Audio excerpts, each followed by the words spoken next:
Hello friends, welcome to my English classroom. In this class, we are going to discuss about a narrative essay, Jamaican Fragment, written by A.L. Hendricks.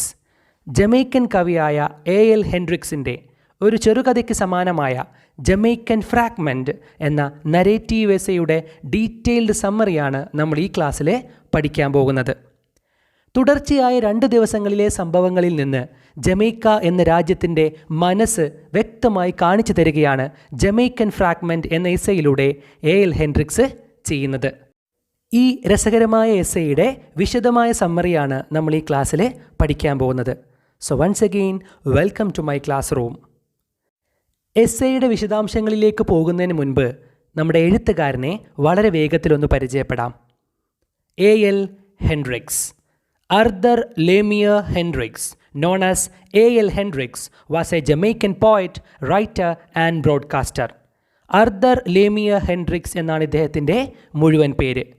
Jamaican കവിയാണ്, എഴുത്തുകാരനാണ്, channel അവതാരകനുമാണ്. He was born in 1922 in Kingston, Jamaica and died in 1992.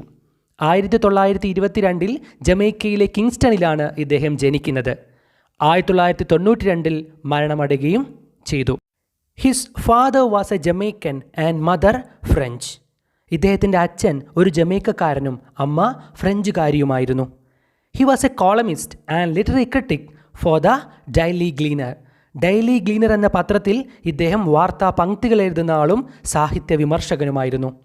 Some of his early books are On This Mountain and Other Poems, 1965, Moet Poems, 1971, and These Green Islands and Other Poems, 1971. ഇദ്ദേഹത്തിൻ്റെ പ്രധാന പുസ്തകങ്ങളായിരുന്നു on this mountain and other poems 1965, more poems 1971, these green islands and other poems 1971 തന്നെ. In his works, he talks about life in the Caribbean and questions of racism and equality. അദ്ദേഹത്തിൻ്റെ കവിതയിലുടനീളം അദ്ദേഹം വരച്ച് കാണിച്ച ജീവിതം എന്ന് പറയുന്നത് കരീബിയൻസിലെ ജീവിതമാണ്. And questions of racism and equality.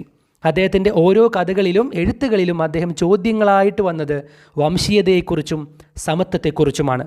വംശീയതയ്ക്കെതിരെയും സമത്വത്തിനു വേണ്ടിയും ഒരുപാട് രചനകൾ എഴുതിയ എഴുത്തുകാരനാണ് A.L. ഹെൻഡ്രിക്സ് എന്ന് ചുരുക്കം. ഇനി നമുക്ക് നമ്മുടെ എസ്സേയിലേക്ക് പോകാം. Jamaican Fragment. Jamaican Fragment is a personal essay in which Hendricks talks about a lesson he learned from his usual walks to the tram line. Jamaican fragment എന്ന് പറയുന്നത് സ്വന്തം ജീവിതാനുഭവങ്ങളിൽ നിന്ന് അദ്ദേഹം എഴുതിയ ഒരു എസ്സേയാണ്, ഒരു പേഴ്സണൽ നരേറ്റീവ് എസ്സേ. അതുകൊണ്ട് തന്നെയാണ് ഇതിനൊരു ചെറുകഥയുടെ രൂപമുള്ളതും.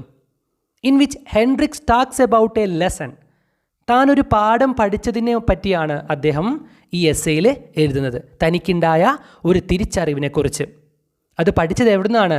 He learn from his usual walks to the tram line. അദ്ദേഹത്തിൻ്റെ ട്രാം ലൈനിന് വേണ്ടിയുള്ള, അതായത് അദ്ദേഹം ട്രെയിനിലേക്ക് കയറാൻ വേണ്ടിയിട്ട് ഒരു പ്രത്യേകതരം വൈദ്യുതി ഉപയോഗിച്ച് ഓടുന്ന ഒരു യാത്രാ വണ്ടിയാണ് ട്രാം ലൈൻ. അദ്ദേഹം എന്നും ജോലിക്ക് പോകുന്ന സമയത്ത് ട്രെയിനിലേക്ക് പോകുമ്പോൾ അദ്ദേഹത്തിന് കുറച്ച് നടക്കാനുണ്ട്.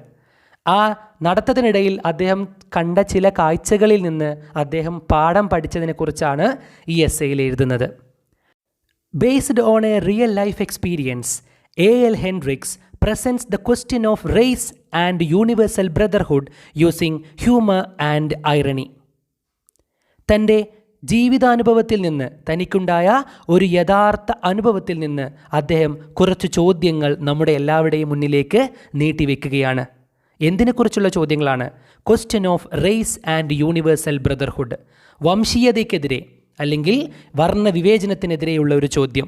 അതുപോലെ തന്നെ യൂണിവേഴ്സൽ ബ്രദർഹുഡിന് വേണ്ടിയുള്ള, ലോക സാഹോദര്യത്തിന് വേണ്ടിയിട്ടുള്ള ഒരു ചോദ്യം കൂടിയാണ്. എന്നാൽ ഈ ചോദ്യങ്ങളെല്ലാം ചോദിക്കുന്നത് ഈ എസ്സേയിലൂടെ എങ്ങനെയാണ്? ഇൻ എ ഹ്യൂമർ വേ, അല്ലെ, ഒരു നർമ്മത്തിൽ പൊതിഞ്ഞുകൊണ്ട് ഹാസ്യാത്മകമായിട്ടാണ് ഈ സംഭവങ്ങളെ വിവരിക്കുന്നത്. ആൻഡ് ഐറണി, വിരോധാഭാസം തോന്നുന്ന രീതിയിൽ, നമ്മൾക്ക് പോലും സംശയമുണ്ടാക്കുന്ന 2 കാര്യങ്ങളെ ഒരുമിച്ച് പറഞ്ഞുകൊണ്ട് വളരെ നർമ്മത്തിൽ പൊതിഞ്ഞുകൊണ്ട് ഹാസ്യാത്മകമായിട്ട് തന്നെയാണ് അദ്ദേഹം ഈ ചോദ്യങ്ങൾ ചോദിക്കുന്നത്.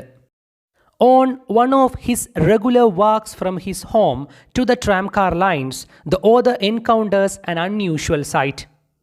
എന്താണ് ആ സംഭവം? എല്ലാ ദിവസവും ഇദ്ദേഹം ട്രാം കാറിന് വേണ്ടിയിട്ട് വീട്ടിൽ നിന്ന് കുറച്ചു ദൂരം നടക്കുന്നു. അങ്ങനെ നടന്നു പോകുന്ന ഒരു ദിവസം അദ്ദേഹം കണ്ട ഒരു കാഴ്ച. The author encounters an unusual sight. വളരെ യാദൃശ്ചികമായി അസാധാരണമായ ഒരു കാഴ്ച അദ്ദേഹം കാണുന്നു. എന്താണ് ആ കാഴ്ച? He encounters two little boys playing. രണ്ട് കുട്ടികൾ കളിക്കുന്നു. അതാണ് സംഭവം. One is black and probably 5 years old. അതിലൊരു കുട്ടി കറുത്ത വർഗ്ഗക്കാരനാണ്. ഏതാണ്ട് 5 വയസ്സ് പ്രായം തോന്നിക്കും. And the other white, മറ്റു കുട്ടി വെള്ളക്കാരനാണ്. And probably 4 years old. ഏതാണ്ട് 4 വയസ്സ് പ്രായം തോന്നിക്കും.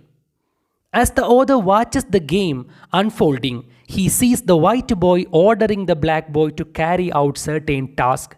എന്നാൽ അദ്ദേഹത്തിനെ അത്ഭുതപ്പെടുത്തിയ കാര്യം ഈ കളിയാണ്. അദ്ദേഹം കളി ഇങ്ങനെ വാച്ച് ചെയ്തുകൊണ്ടിരുന്നപ്പോൾ, കുറച്ചു നേരം അത് നോക്കിക്കൊണ്ടിരുന്നപ്പോൾ അദ്ദേഹം ഒരു കാര്യം മനസ്സിലാക്കുന്നു. The white boy ordering the black boy to carry out certain tasks. ആ വെളുത്ത വർഗ്ഗക്കാരനായ കുട്ടി തന്നെക്കാൾ 1 വയസ്സ് മൂത്ത ആ കറുത്ത വർഗ്ഗക്കാരനായ കുട്ടിയോട് ചില കാര്യങ്ങൾ ചെയ്യാൻ ആജ്ഞാപിക്കുന്നു. The author is astonished by the fact that the black boy obeys the white boy even though he is older.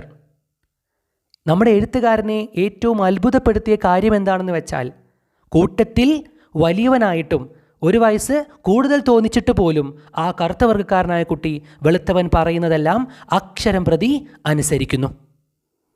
The author, a black, feels sorry for his race as he thinks it is the sense of inferiority in the black boy that makes him obey the white boy.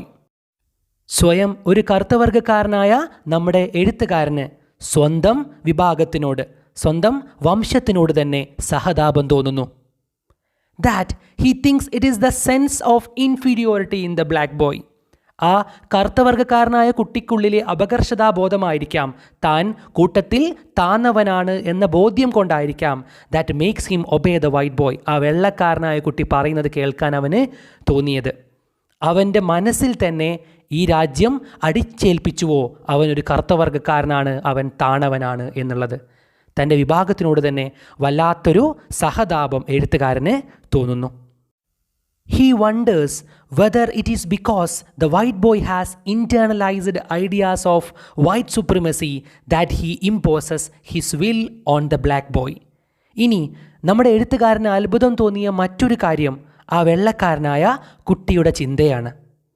ഇത്ര ചെറുപ്രായത്തിൽ തന്നെ ഇങ്ങനെ മനസ്സിലെ എല്ലാം കൊണ്ടു നടക്കുന്ന ഒരു കൊച്ചുകുട്ടിയോ, തൻ്റെ വെള്ളക്കാരനായി എന്ന തോന്നൽ, അതിൻ്റെ ആധിപത്യം, അതിൻ്റെ പരമാധികാരം ആ കുട്ടിയുടെ മനസ്സിൽ പോലും ഉടലെടുത്തുവോ? ആ ആധിപത്യമാണോ അവൻ ആ കറുത്ത വർഗ്ഗക്കാരനായ കുട്ടിയുടെ മേൽ അടിച്ചേൽപ്പിക്കുന്നത്? ഇങ്ങനെ ചെറു കുട്ടികളിൽ പോലും, കൊച്ചു കുട്ടികളിൽ പോലും ഈ വർണ്ണ വെറിയുടെ, വംശീയതയുടെ വിത്തുകൾ എൻ്റെ രാജ്യം പാകിയോ എന്ന സങ്കടമാണ് നമ്മുടെ എഴുത്തുകാരന് തോന്നിയത്. The whole day he was immersed in thoughts on his people. ആ ദിവസം മുഴുവൻ അയാൾ ചിന്തയിലാണ്ടു. തൻ്റെ ജനതയുടെ ഭാവിയെക്കുറിച്ച് അയാൾ സങ്കടപ്പെട്ടു. ഇങ്ങനെയൊരു രാജ്യത്താണോ താൻ ജീവിക്കുന്നത്?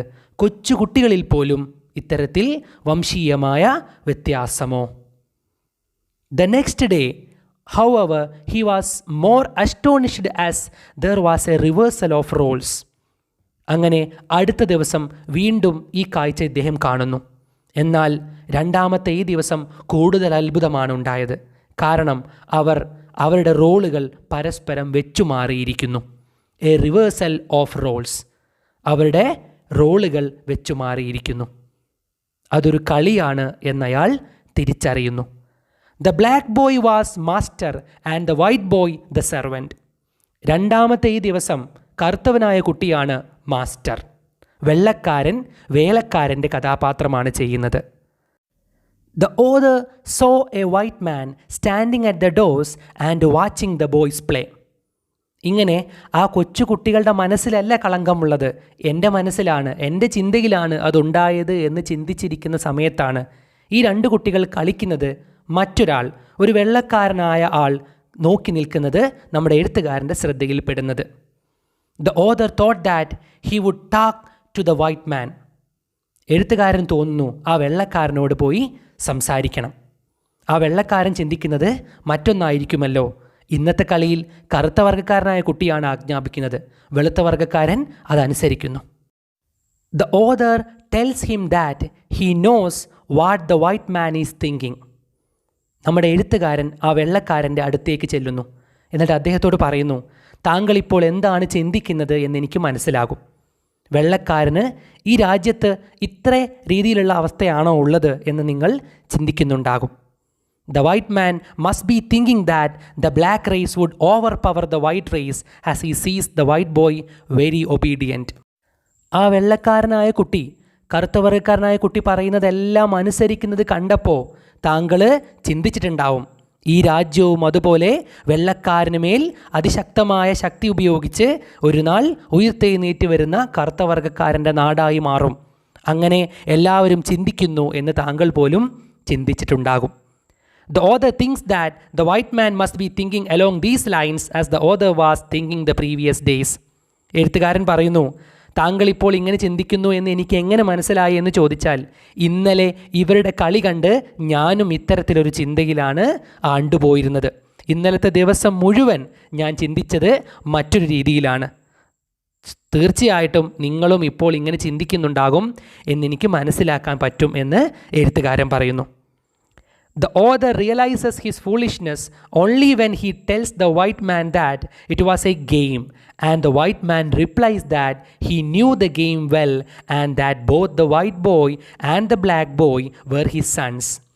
തൻ്റെ സംസാരത്തിലെ വിഡ്ഢിത്തം നമ്മുടെ എഴുത്തുകാരന് മനസ്സിലാകുന്നത് അപ്പോഴാണ്.